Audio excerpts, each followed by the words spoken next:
At a crowded restaurant, a black waitress is struggling through a hectic shift, doing everything she can to afford the bills and her mother's medication. But even in the midst of stress and exhaustion, she takes the time to gently help and encourage an injured young girl, someone the rest of the room seems to have forgotten.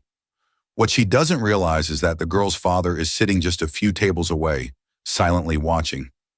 And soon he'll make a decision that will turn her entire world upside down in the best way possible. The sound of shattering glass sliced through the soft clatter of dinnerware and quiet jazz floating through the sapphire table. A polished restaurant nestled in the historic district of Cambridge, Massachusetts.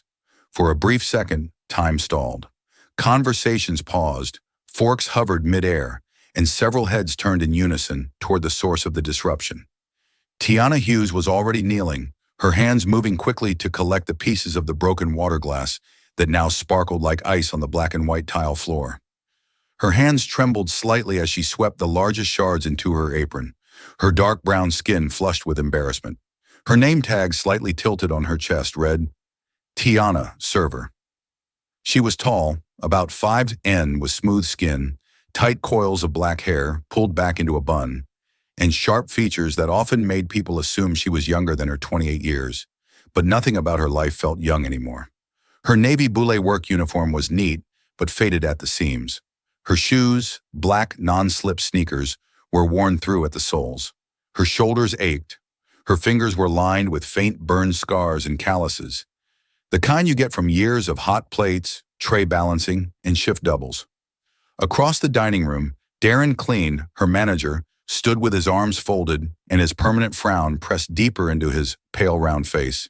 He was a man in his 40s who wore his authority like cologne, too heavy and only for show. Third one this month, Hughes, he barked, his voice loud enough for the nearest 4 tables to hear. That's coming out of your check. Tiana didn't respond. She kept her eyes on the floor, nodding once, careful not to show her humiliation. A couple nearby pretended to read the wine list. A man stirred his soup a little too intently. Sorry, Darren. Won't happen again, she said, standing slowly, brushing glass dust from her knees. She turned toward the trash bin without looking up, swallowing the bitterness like old coffee. She couldn't afford to lose this job, not with rent due on Monday, not with her mother's medication costing $800 a month, even after insurance. At 28, Tiana had never planned on being a waitress. 4 years earlier, she'd been halfway through her second year at Harvard Medical School. White coat, crisp stethoscope, always on hand. She had ranked in the top of her class, particularly in pediatric neurology, where her professors had taken notice. Your presence calms the kids before you even speak. Her advisor, Dr. Rodman, had told her once, that's not something we can teach. She remembered that moment often, especially during nights like this. Long shifts filled with aching feet, lukewarm food, and customers who wouldn't even look her in the eye. All of it had ended the night her mother collapsed in their kitchen, a bowl of soup slipping from her hands before she hit the tile floor. The diagnosis, aggressive multiple sclerosis, had come swiftly along with a mountain of bills. In the weeks that followed, Tiana made a choice that didn't feel like a choice at all. She withdrew from Harvard, left behind her future, and stepped into the world of tip labor and rotating schedules. Table 12 needs more bread. Darren's voice snapped from behind the counter, yanking her out of memory. Right away, Tiana called back, grabbing a basket and weaving between tables with practiced ease. She didn't complain. Complaining didn't pay co-pays. The sapphire table was beautiful, sleek, designed to feel upscale but approachable. Tall windows framed exposed brick. Candles flickered on every table, and the silverware gleamed. But behind the polished surface, the place operated like every other restaurant she'd worked, understaffed, underpaid, and full of politics. Tiana had worked the same double shifts for over a year, lunch into dinner, noon to close. Most of the other servers, college students working for book money or car payments, came and went. They didn't stay long enough to learn who Darren really favored. Hey, Tiana, came a chirpy voice behind her. It was Lindsay, blonde, 21, with the kind of flawless skin and effortless charm that made her a favorite among customers and Darren alike. Can you cover my section for like 20 minutes? My boyfriend just showed up with Thai food, and I really need to talk to him. Tiana paused. I've got my own tables, Lindsay, and I've been here since noon. Lindsay tilted her head, pouting slightly. Come on. Remember when you stepped off the floor to take that call from your mom's doctor last week? I didn't rat you out. That call had lasted 7 minutes. She'd stood behind the walk-in fridge, tears brimming as the neurologist explained how the latest treatment was no longer working. Tiana exhaled. 20 minutes, no more. Thank you. You're amazing. Lindsay squealed, already halfway to the front door. By 9 hours, Lindsay still hadn't returned. Tiana's feet throbbed inside her shoes. The arch support had collapsed 2 months ago, but she'd kept pushing off buying new ones. Every dollar counted. Her mother needed a new walker. The water heater had gone out, and now Darren was pinning next week's schedule on the corkboard. Tiana waited until the crowd cleared, then stepped forward, scanning the list. Her eyes stopped. 3 shifts. She usually had 7. Heart thudding, she followed Darren into the narrow office near the back hallway. There must be a mistake, she said, holding the paper. I'm down 4 shifts next week. No mistake, he replied without looking up. Lindsay asked for more hours. You'll adjust. She lives at home. I've got rent and my mother. Not my problem, Darren cut in. Schedule's final. Tiana didn't respond. She walked out slowly, lips pressed tight. She couldn't cry. Not here, not in front of him. She still had 3 hours left in her shift. Still had tips to earn, and somehow, some way she'd figure it out. She always did. She just didn't know that before the night was over, the girl waiting alone at table 15, the one no one else had wanted to serve, was about to change everything. The last wave of dinner rush was thinning out when the hostess appeared beside Tiana, a bit flustered, her headset slightly askew. Hey, table 15, just the girl for now. She's alone. Dad's running late or something. Nobody else wants it. Can you? Her voice trailed off. Already bracing for the number, Tiana glanced across the dining room. Table 15 was tucked into a quiet corner near the windows, away from the foot traffic. A young white girl, 10, maybe 11, sat at the edge of her seat, legs dangling just above the floor, a blue cast covering her right forearm up to the elbow. Her long honey blonde hair spilled over her shoulders, partially shielding her face as she picked at the corner of the kids' menu with her left hand. A glass of untouched water sat in front of her. Her wheelchair was parked just behind the chair she transferred into, its large wheels catching the low evening light. Tiana sighed softly. Yeah, I'll take it. She tucked a small pad and pen into her apron, smoothed the front of her shirt, and made her way across the floor. Good evening, she said gently, kneeling slightly so she could meet the girl's eyes without towering over her. I'm Tiana, and I'll be taking care of you tonight. What's your name? The girl hesitated, her left hand fidgeted with the edge of her napkin. Then, barely audible, she said, La. Tiana smiled. It's very nice to meet you, Laya. Can I get you something to drink while you look over the menu? We've got lemonade, apple juice, strawberry soda. Strawberry lemonade, Laya said, almost a whisper. You got it. 1 strawberry lemonade coming right up. Tiana returned a few minutes later, balancing the drink on a small tray with a bendy straw already unwrapped and waiting. She noticed that Laya's shoulders tensed slightly as a group of servers passed by, laughing loudly near the kitchen doors. The cast on her arm rested awkwardly on the edge of the table. Tiana placed the drink in front of her and smiled again. Here you go, 1 strawberry lemonade, extra chilled. Just the way I like it, too. She gave a little wink. Are you ready to order, or would you like a few more minutes? Laya didn't answer. She stared down at the menu, her lips pressed tight. Okay, Tiana said softly. How about this? If you're hungry but not sure what to pick, I can tell you a secret. Our mac and cheese, it's the best in Boston. It's got 3 cheeses, toasted breadcrumbs, and it's not on the kids' menu, but I bet I can make it happen. Leela's eyes lifted slowly. She looked at Tiana. Really looked. There was something uncertain behind those eyes, like she was waiting for permission to be a kid again. Then she gave the smallest nod. Mac and cheese it is, Tiana said, writing it down like it was the most important order of the night. I'll get that started for you. Okay.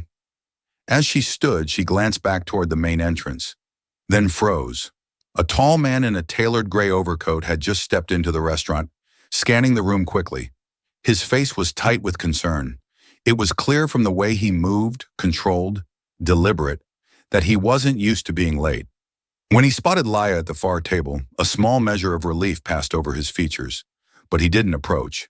Instead, he gestured discreetly to the hostess and was seated 2 tables away, partially hidden behind a partition, his back to the dining room, but his eyes on his daughter. Tiana noticed it all without slowing. Her years in food service had trained her to see what most didn't. She delivered a few refills, checked in on another table, then slipped into the kitchen to place Isla's order. When she returned, Laya was trying to adjust her cast, clearly frustrated as she tried to use the fork with her left hand. The mac and cheese had just been set down by another server, someone who hadn't stayed long enough to help. Tiana approached quietly. "Hey," she said, "may I sit for a moment?" She didn't wait for an answer, just pulled up a chair, facing Isla, so they were eye level again. "Looks like that cast is making dinner a little tricky, huh?" Laya nodded slowly, cheeks flushed. Her fingers were clenched, and her eyes were starting to shine, though no tears had fallen. Tiana kept her tone casual.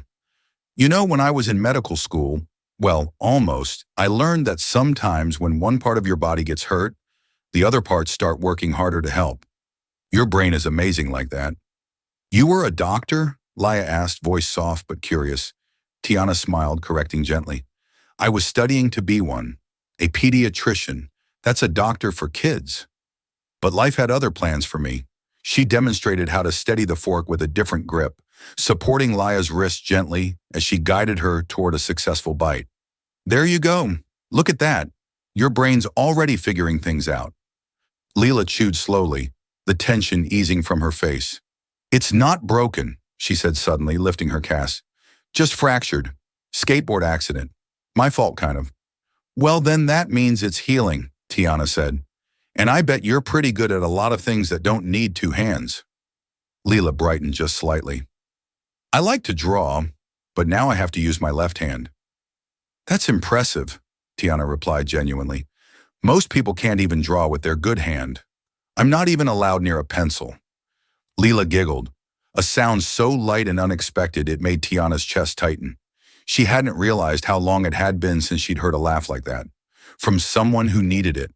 And across the restaurant, the man in the gray coat leaned forward, eyes fixed on his daughter. He'd heard the laugh too, and he stayed where he was. Didn't interrupt, didn't call out, just watched. Tiana stood slowly. "I've got to check on a few other tables, but I'll be back." "Okay, you just focus on the mac and cheese masterpiece." As she turned, she caught one more thing. The way Laya's eyes followed her, not with need, but with trust. And from 2 tables away, the man she didn't yet recognize as the owner of Sapphire Table watched her too. But unlike the last time someone had stared at her across a restaurant, this gaze wasn't cold. It was careful, curious, and perhaps, quietly, beginning to hope. By the time the dessert menus were passed out, Leia was chatting. Really chatting. Not full conversations yet, but small, unguarded pieces of herself slipping out between bites of macaroni and sips of strawberry lemonade. She told Tiana about the cat her dad was allergic to, but let her keep anyway. About the sketchbook she now had to use sideways because her right hand was on vacation, and about how weird everything felt since the accident. Tiana listened, not politely but attentively. She didn't interrupt or fill the silence. She let Wailaya take the lead, even when the words came slow. It was the kind of attention the girl clearly wasn't used to. At one point, Tiana gently adjusted the napkin tucked under Laya's cast so it wouldn't press into her skin, and the girl didn't flinch. She smiled, not because she was being served, but because she felt seen. Nearby, Miles Whitaker watched. His coat was now folded neatly beside him. He hadn't touched the wine the server had brought. His eyes stayed on his daughter, and every so often a muscle in his jaw would twitch, not in anger, but something closer to regret. He had come prepared to apologize for being late. Instead, he sat in silence, watching his daughter laugh again after months of silence, after therapist had failed to crack the shell she'd sealed herself in. And the woman responsible wasn't a doctor. She was a waitress with tired shoes and a way of speaking that left no room for pity. Across the room, Darren's voice sliced through the quiet like a dull knife. Hughes, you're falling behind. Jessica's been waiting on her drinks for 10 minutes. Tiona turned from Laya's table, face neutral. I'm managing my section. Then manage it faster, Darren snapped. And stop babying the kid in the corner. This isn't a charity. A few customers turned their heads. Laya stiffened, her fingers curled into the edge of the table. Tiana's jaw tensed, but her voice stayed even. Her name is Laya, and she's not a charity case. She's a guest, Darren scoffed. Just get the orders out before someone else drops the ball. He turned on his heel and stalked toward the bar. Tiana exhaled slowly. She returned to her section, smoothing her apron as she walked, but the sting lingered. When she passed table 15 again, Leia was watching her. Is he always like that? She asked softly. Only on days that end in Y? Tiana said with a small smile. Leia giggled again, covering her mouth with her casted arm. From his seat, Miles leaned forward slightly, eyes narrowing. The smile on his face wasn't quite a smile. It was a realization, a calculation. A door he hadn't known was closed, now creaking open, just enough to let something in. By the time Tiana brought the check, Leela had finished her meal and was coloring a small illustration on the back of the kid's menu. It looked like a crooked cat with two mismatched eyes drawn left hand. I think you're on to something, Tiana said, tapping the edge of the picture. That could be a comic strip someday. You should give him a name. Maybe. Leela scrunched her face. Crash, Tiana laughed. Crash the cat. I like it. She reached into her apron and pulled out a small pack of crayons. On the house, she said. And for the record, I think Crash has a lot of stories left to tell. Laya beamed, and that smile, wide, toothy, full of pride, landed harder than anything Miles had expected to feel tonight. When the check came, Miles stood quietly and walked over, slipping his card into the leather folio. He didn't introduce himself. Not yet. Tiana processed it without comment, handing it back with her usual professionalism. She didn't notice the name printed on the card. Miles Whitaker. As she returned it, he slid something into her hand, a folded $100 bill. You made this evening easier than it should have been, he said quietly. Thank you. Tiana hesitated, caught off guard. Just doing my job. No, he said, you were doing far more than that. Before she could respond, Darren appeared again, this time with a clipboard in one hand and annoyance in the other. Tiana office now. She looked from Laya to Miles, who was watching Darren now with new interest. I'm just finishing up with my tables, she said, not raising her voice. I said now. Miles turned to his daughter. You good for a second, sweetheart? Leela nodded. I'm finishing Crash. He looked back at Tiana, and this time the gaze held something different. Not curiosity, not politeness, int. She nodded once, then followed Darren toward the back hallway, shoulders squared. She didn't know it yet, but every step away from that table was walking her closer to the moment her life would change. And sitting at table 15, Laya continued to color, calm, focused, her world already altered by a woman she'd only met an hour ago. The hallway behind the kitchen was narrow and hot, filled with a faint smell of fryer oil and cheap cologne. Tiana followed Darren toward the back office, heart steady even as her body buzzed with exhaustion. Her shoes stuck slightly to the tile with every step, soles long past worn thin. The office door was already ajar, fluorescent light flickering overhead, like it couldn't decide whether to stay alive. Close the door, Darren said, not looking at her. Tiana stepped inside and pulled it shut. The space was cramped, cluttered with old menus, disorganized invoices, and a plastic ficus that hadn't been dusted in years. Darren dropped into his chair with a theatrical sigh, the fake leather creaking beneath his weight. You want to explain what that was out there? He said, gesturing vaguely toward the dining room. I was helping a guest, she replied evenly. She needed assistance using her utensils.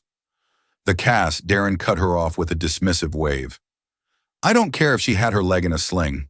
This is a restaurant, not a rehab center. You spent almost half an hour at one table while Jessica had to cover for you. Jessica's been gone for over an hour. She left to meet her boyfriend, Tiana said, trying to keep her voice steady. Darren smirked. She asked, You agreed you take responsibility.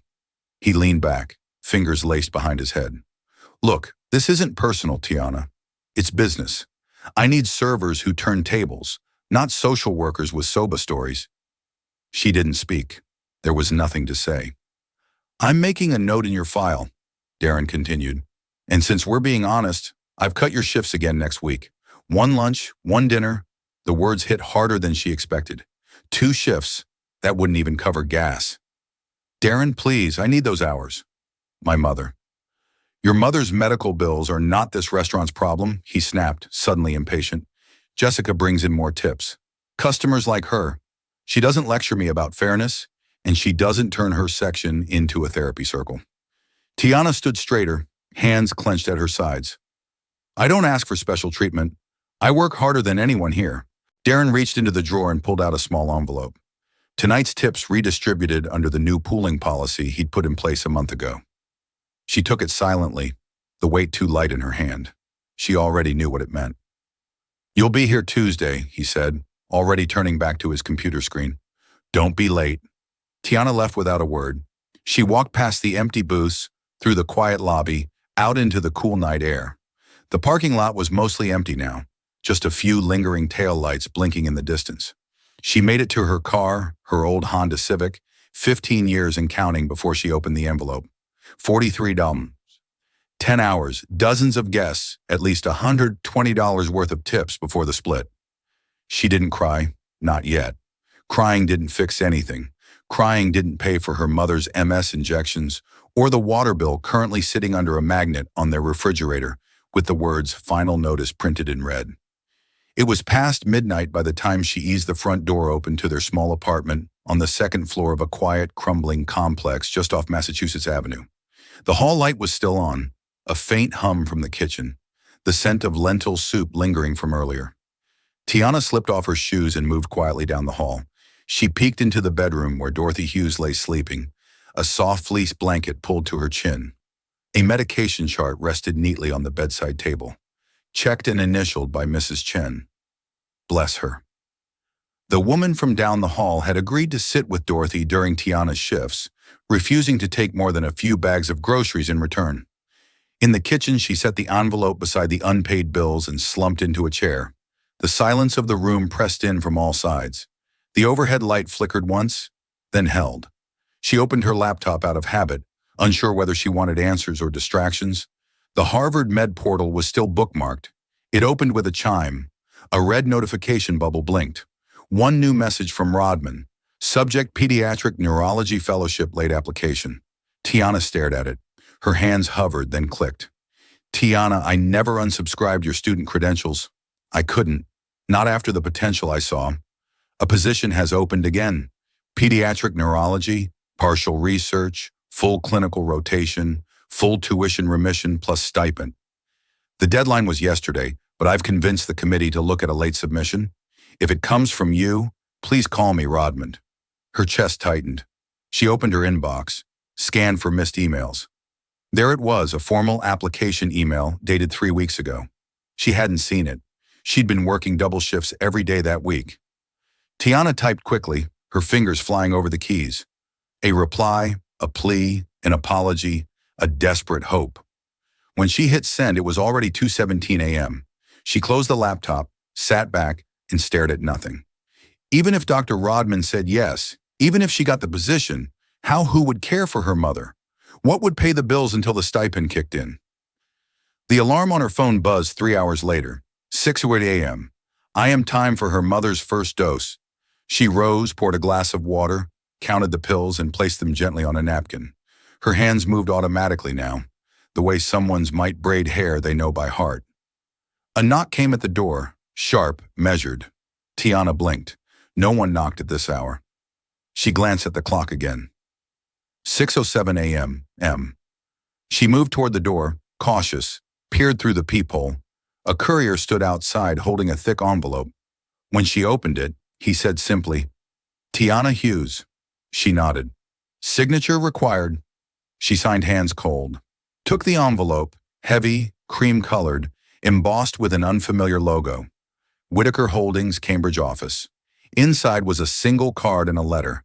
The card read, "Miles Whitaker, CEO, Whitaker Restaurant Group." The letter. Miss Hughes, last night you showed my daughter a level of care and respect that reached her in a way no specialist, no educator, and no counselor has been able to in over a year. You did this without knowing who she was or who I am, and that makes it even more extraordinary. My car will arrive at your address at 900 a.m. to bring you to my office should you choose to accept the invitation. The driver will wait 10 minutes. Laya asks that you come. She says you're the first person who ever looked her in the eye and treated her like she wasn't broken respectfully. Miles Whitaker. Tiana read it once, then again. Her fingers shook. Her pulse roared in her ears. She looked down the hall toward her mother's door, then back at the letter. The clock ticked past 6:15. The sky outside was starting to brighten, and with it something else. Something she hadn't let herself feel in a long, long time. Possibility. At exactly 9 a.m., the sleek, black town car pulled up in front of the Warren Cambridge apartment building. Tiana stood by the window, fully dressed in her only professional outfit, a navy blazer, pressed slacks, low heels, and the same pearl stud earrings she used to wear on her clinical rounds. She'd almost forgotten how it felt to wear them. She had kissed her mother's forehead gently, whispered that she'd be back soon, and left Mrs. Chen with a full list of medications and instructions taped to the fridge. Then she stepped into the car, unsure if her world was ending or beginning again. The elevator opened onto the 40th floor of a glass and steel office building overlooking the Charles River. The receptionist barely had time to greet her before a familiar voice called out, "Tatiana." Leela sat in a small waiting area near the windows, her wheelchair positioned beside a round table covered in pastries, sketchbooks, and a tall glass of strawberry lemonade. "I told Dad you'd come," Elia said with a grin that lit up the entire corner. "He's on a call, but he said I could start breakfast without him. You should eat, too. Adults forget." Tiana smiled, already easing into the chair beside her. "Strawberry lemonade before 10 a.m. You must have connections." "I do," Leia said proudly, pushing a chocolate croissant toward her. "And a question. If brains can rewire after an accident, does that mean I can still be who I used to be?" Tiana paused, then leaned forward. "I think you can be someone even stronger." By the time Miles entered the room 10 minutes later, the two of them were hunched over a sketchbook, deep into designing a comic about Crash the cat, complete with sidekick crutches and an arch nemesis named Gravity. Miles watched them a moment before clearing his throat. "I see I've been replaced," he said, smiling faintly. Leela rolled her eyes. "It's not a competition, Dad, but if it was, I'd still pick her." Miles turned serious as he gestured Tiana into the adjoining conference room. She followed, pulse steady. She was ready now. No matter what this was, she'd face it head-on. "I imagine you have questions," he began. "Only one," Tiana replied. "Why me?" Miles didn't sit. He stood near the window, arms crossed, not defensive, but reflective. "Because last night I saw my daughter laugh. I heard her speak, and I saw someone treat her like a person instead of a diagnosis." He slid a folder across the table. "I hadn't planned to be at the restaurant. I showed up late, saw her at that table, and stayed out of sight. What I witnessed was remarkable. What I learned after was unacceptable." Inside the folder were financial records, employee logs, and her own personnel file. Highlighted were discrepancies in tip distribution, scheduling abuses, even internal complaints never processed. "Darren was terminated this morning," Miles said plainly. "There'll be an audit. The staff will be protected." "You should have been protected." Tiana said nothing, scanning the documents. This wasn't a gesture. This was accountability. "I'd like to offer you 3 options," he continued. "The first, general manager at Sapphire Table, effective immediately. Triple salary, full benefits." Tiana blinked but didn't speak. "Second, join our community health initiative. We partner with clinics across underserved areas. It would utilize your medical training and come with higher pay plus housing assistance." Still, she waited. "Third," Miles said, sliding a second envelope toward her, "return to Harvard Med. Full tuition, housing for both you and your mother. In-home care covered. Dr. Rodman is expecting your call." Tiana stared at the envelope. Her name was printed across the top in bold font. She didn't touch it. "Why are you doing this?" she finally asked. "I'm not your project." I'm not a pity case, and I won't be someone's hired emotional insurance. Miles nodded slowly. You're none of those things. This isn't charity, Miss Hughes. It's recognition of skill, of integrity, and of the difference one person can make in another's life. Her voice steadied. If I do this, it's not to be anyone's personal doctor. Not for your daughter, not for you. I wouldn't want it any other way, he said. She looked toward the door where Laya's laughter filtered through the glass. She said I helped her breathe, Tiana whispered. She wasn't wrong, Miles replied. Then Tiana smiled. Small, certain. Then yes, I think I know which path I'm taking. 1 year later, the lecture hall at Harvard Medical buzzed with early morning chatter. Tiana sat in the front row, white coat crisp, name embroidered in navy thread. T. Hughes, MS candidate, pediatric neurology. Her notes were color-coded, her tablet open to slides on neuroplasticity and fine motor rehabilitation. She was back, and this time nothing would pull her away. Her phone buzzed beside her. A message from her mom. Therapy went great today. Yayla's drawing again. Dinner at our place. I'm making the casserole you hate. She smiled. Later that evening, she stood at the threshold of the Laya Whitaker Center for Pediatric Rehabilitation, a sleek, sunlit facility built with child-friendly therapy spaces designed by architects with input from one very particular 10-year-old girl. Inside the lobby, a framed drawing hung near the entrance. 3 stick figures stood in front of a hospital. Dad, Sam, and me. Underneath in Wila's handwriting, she saw me when no one else did. Now we'll help other kids be seen too. As Tiana read those words, she felt it again. That quiet, steady knowing.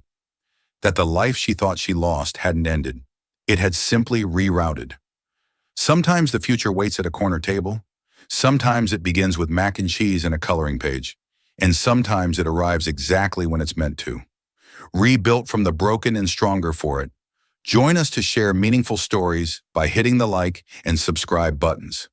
Don't forget to turn on the notification bell to start your day with profound lessons and heartfelt empathy.